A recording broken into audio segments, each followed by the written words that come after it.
All right. Hello, BoLS fans. We have another Warmachine battle report for you tonight.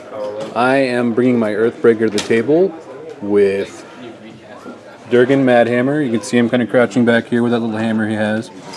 For this game, I decided to go ahead and try out a pirate module with Durgan. I used to play that a lot in Mark 1, and I haven't done it so much in Mark 2. I know from experience that pirates and primed and gang, it all goes together fantastically. And since I've got primed and a bunch of bodies, I brought along some risen as well. So when those pirates die, I can have some skeletons to replace them with. Other than that, I've got the usual accoutrements for pirates and also for the Earthbreaker. That means we've got Lord Rockbottom down there. We have Bosun Grogspar hiding under that claw. And for the Earthbreaker, I have a couple of Tinkers, which I've really grown fond of. And I have Thor Steinhammer. I've also got Boker to protect all these guys from shots, which they'll inevitably be taking. And I brought along Lanissa Rissel to try to see if I can get some cool sort of ninja charges off with my Earthbreaker here. She has the whole Hunter's Mark thing, so she can target something and that'll let models charge it at +2 speed. And Durgan has a red line, which will give a warjack +2 speed and also strength. So maybe I can get some really cool long charges off with that combo. Haven't tried it out yet though, so we'll have to see. So I'm fighting against David Scorn. Now, I was a little worried about Scorn because they've given me some trouble recently. They're really hard to shoot at, and the Earthbreaker is a warjack, a colossal, that loves to shoot things. Fortunately though, those two basilisks over there are both drakes, so maybe the bullets will find their mark a little bit easier. But David, what's going on with the rest of your army? Well, besides the two drakes we've got here, which I have for their synergy with eHexaris, his spell Black Spot allows me to use their sprays to clear a lot of infantry by generating more attacks. I've got your standard Gladiator and your Bronzeback Titan here as my Beast Brick. Remove heavy targets, which I see there's one over there, and hold zones, things like that, and of course Beast Handlers to go along with them. An Agonizer to support them and to hopefully prevent some focus from being generated for those wonderful Earthbreaker you have there. I have a Mortarthurge Willbreaker to help with some of the ranged attacks that I may be making with my Drakes, to use Puppet Strings, also to increase my Beast Forcing area if I need to. I've got Optimus Markelth to help. He's got the Soul Slave ability, so I can throw out one of the several spells that eHexaris is using, such as the Ashen Veil, Hellfire. I can even rotate some of my upkeeps like Black Spot. And I've got the Cataphract Incendiarii here. This is going to be my first game with them, but they're really exciting since they've got the range 10 AoE 3 auto fire. POW 12, I want to say. So I'm hoping to clear a lot of infantry with them as well. And then the Tyrant Commander in Standard to help speed up my army, as well as to help stand up some knockdown tough Annihilators, and to give them Pathfinder if I have to deal with any terrain. And then last, I have my Annihilators, which are kind of my jammy tar pit unit, reach berserking infantry. Once again, they're there to clear models. They're tough, so they can hopefully stay around a little bit longer. I just have to make sure I don't kill my own self with them. But yeah. We'll see how that goes. We're Scorn, we like to do that a lot. All right, well, yeah, I got to look out for those bronze backs, man. I know from experience that those guys, they can one round a Colossal all too easily. It's happened to me before. Hopefully I won't let it happen to me again tonight. All right, so we're going to probably do each of our first turns. Probably come back when the models are starting to move their way across the table. Maybe there'll even be some casualties by then, but probably not. And we'll be right back. And that is what it looks like after we have both finished our turn one. Not that much exciting is going on. No blood spilled, no casualties yet. I've gotten pretty far up the field thanks to the inherent advanced deployment of the press gangers. And over there, Mr. Walls gave the Sea Dogs advanced deployment. It looks like I'll probably take some casualties from these Annihilators, but I'm hoping that'll just make me some skeletons. Just for the record, I forgot to mention this before, we are playing Rally Point, scenario number 8 from Steamroller 2014. So we are both trying to control these zones and possibly also destroy these objectives that you see there. So depending on how eventful David's turn is, we may come back immediately after his turn, or I may wait until the end of mine. Either way, we will return shortly. Alright, so David has finished his turn and it's been quite bloody, so I decided I would come back now. He had some pretty rotten luck at first, and his poor Annihilators ended up doing almost as much damage themselves as they did to me, and then to make things even worse, the Incendiary came along and missed my Sea Dogs and had a lot of their shots bounce back into the Annihilators, who suffered further casualties. And now, as you can see, the unit is down to just 7 members. I lost some press gangers, not too many, not enough to take a command check. I lost some Risen, but I also gained as many Risen as I lost press gangers and Sea Dogs. So I'm feeling pretty good about my turn. I'm going to try to turn some of these Annihilators back into some Sea Dogs for me. Sea Dogs who will then hopefully die and make more Risen. It's the gift that keeps on giving. And yeah, we will come back after this. Oh, it's a pretty sad day for my Mercs over here. So I was talking about David's bad luck. Well, I didn't kill any of my own models this turn, but man, I could have gone for some better rolls. My mighty Earthbreaker, this giant, awesome Colossal that I'm used to having chew through a heavy a turn with those awesome guns with all their damage rolls boosted by Thor. Well, this guy, he only rolled a 1 for each of his rapid-fire guns, missed with his boosted from focus attack roll against the Bronzeback in the first place, and even with all that boosted damage, the Bronzeback did end up getting knocked down by the second torpedo, but ew, it's nowhere near as much hurt as I wanted to put on that guy. Now, in other news, I also forgot about the fact that he killed Lanissa Rasil a couple turns ago. I put her just a little too far away from the Boker. So if she had been around between Redline and her, I would have actually had enough speed to charge the guy, but that wasn't a possibility. Over here, I only managed to down 1 Annihilator with my press gangers. Now that's partially my fault. He's very clearly marked this unit as having Ashen Veil, and I could have just put Payday on him and everything probably would have went better, but I was rushing, not paying attention. This is how these things go. So very few casualties, almost nothing. I did kill a Basilisk, and that's really the only thing I've got to be excited about. And in turn, this guy's probably going to spray to death all the guys that helped out. So just got to hope for the best this turn. If everything turns sideways on me, I'm just going to blame it all on luck. That's my plan right now. So signing off until David finishes his turn. Alright, I never could have been so optimistic as to believe that when I turn this camera back on, I would still have this much of my army intact. And that really is owed a lot in part to David's continual awful luck and a resurgence of luck from me in the form of a lot of successful tough rolls. Now let's look over here. I was pretty sure that Bronzeback was going to end my Earthbreaker. I've actually seen it happen before. However, this Kriya, despite having the advantage of... Sorry, Drake.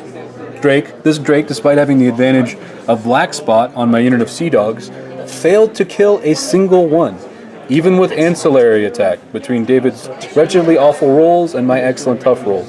That meant that Bosun Grogspar was still in the way. He had to do a little bit of extra finagling to get the Titan through, and when it all came down to it, the fact that this dude couldn't clear any models meant the Titan had to trample, so it lost its initials.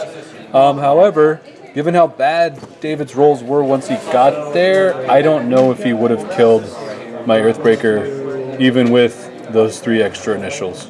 But fortunately, I've still got an Earthbreaker. It's still got both sides. It's missing about 20 damage, which is just insane. Poor Alexia got herself pegged by a CRA from the Incendiary. I think I got it right that time. However, they also rolled horribly pitifully, and she didn't even have to kill any Risen off to live.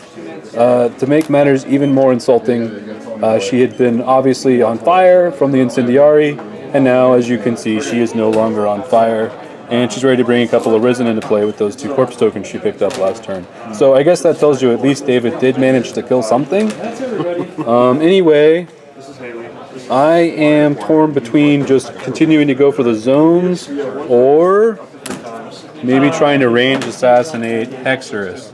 Now, his def is going to be really high in those woods, but if I hit him with one of my ground torpedoes from the Earthbreaker, he'll be knocked down and the rest of the shots should hit. But if I miss with both those ground torpedoes, that's a lot of waste, and this Bronzeback will probably crush the Earthbreaker next turn. So I think I'm just going to play it safe, and I'm going to try to take out the Bronzeback, and we will come back after my turn concludes. And we're back after the end of my turn. I did exactly as promised. I did not try to shoot eHexaris. Instead, the Earthbreaker made short work of the Bronzeback. I was so scared of that thing, I stuck 3 focus on the guy in addition to the boosted damage rolls, because I did not want him to live.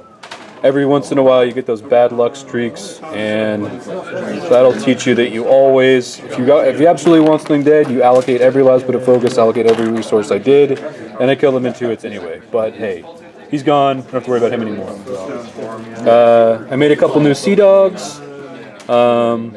My Boker almost valiantly finished off this Drake, but he failed to hit with his polearm, leaving 2 damage on the beast.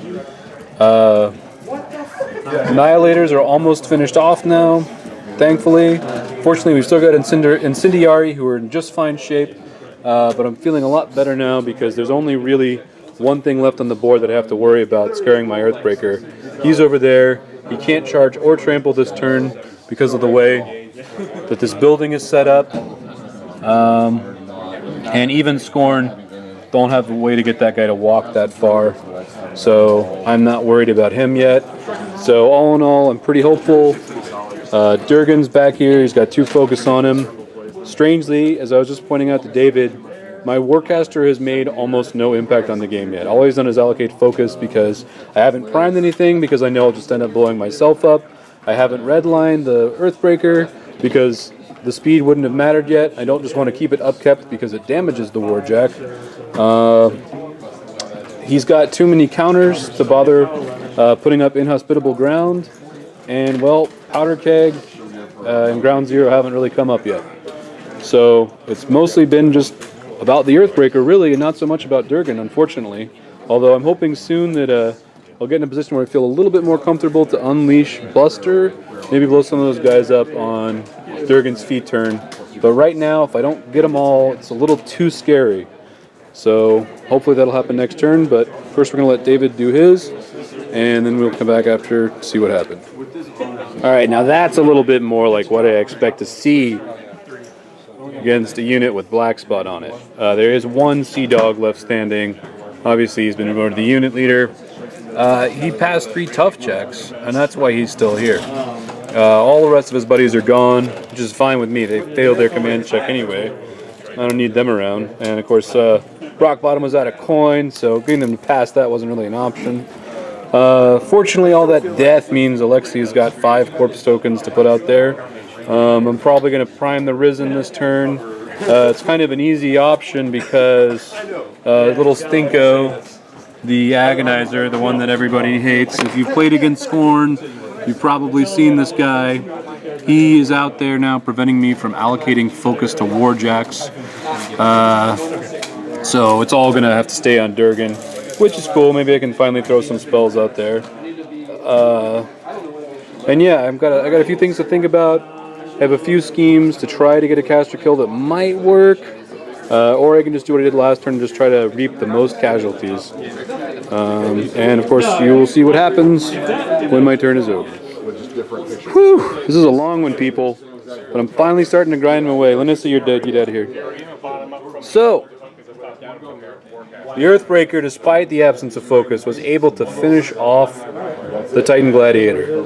Now, this was actually a trickier situation than it might have looked like. Mostly, though, that's just because of my inability to roll 6s.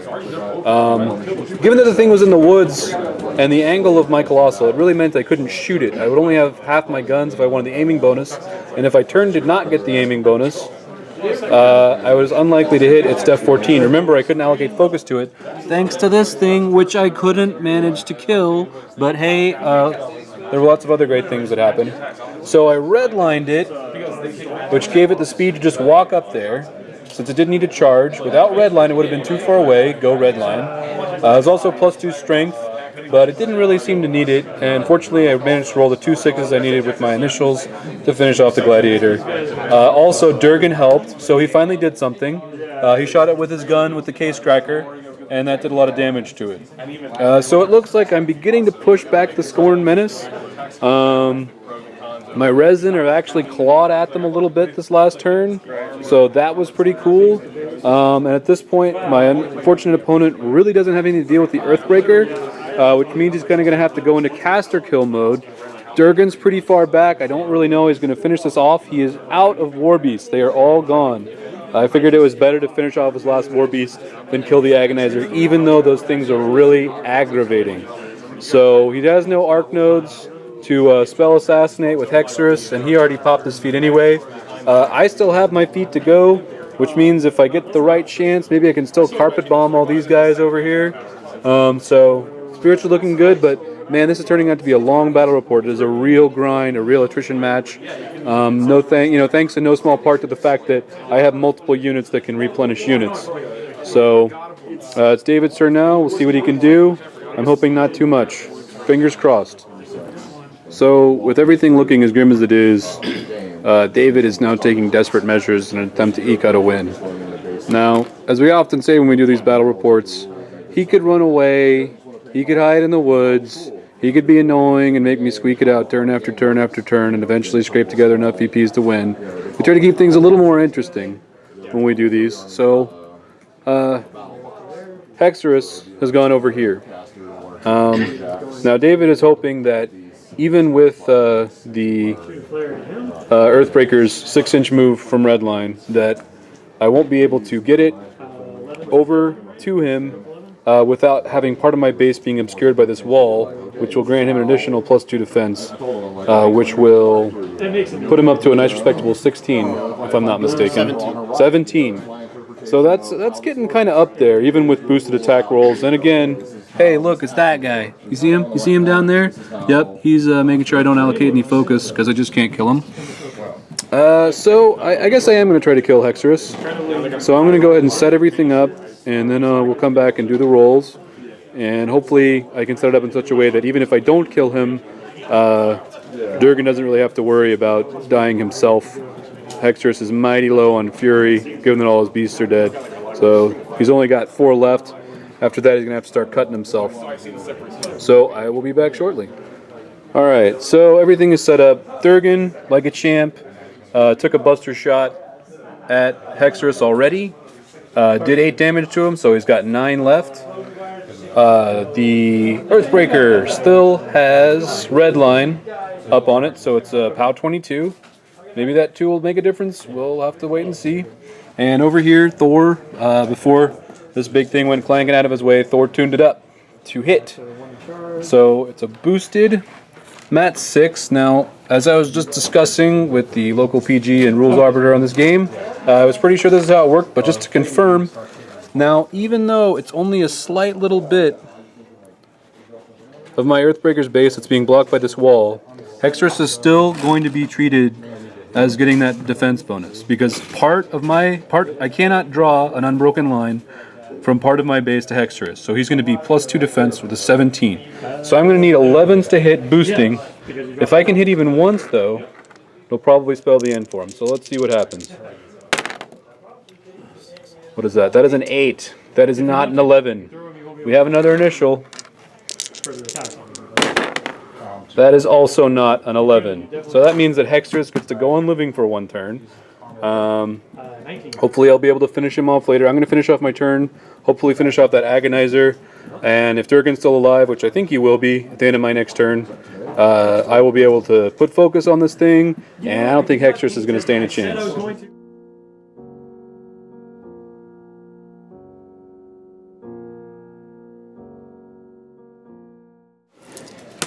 Alright, so I just skipped the rest of my last turn and David's turn, and we're back to where we were. The Earthbreaker's moved out of combat, taking negligible damage from the free strike from Hexaris.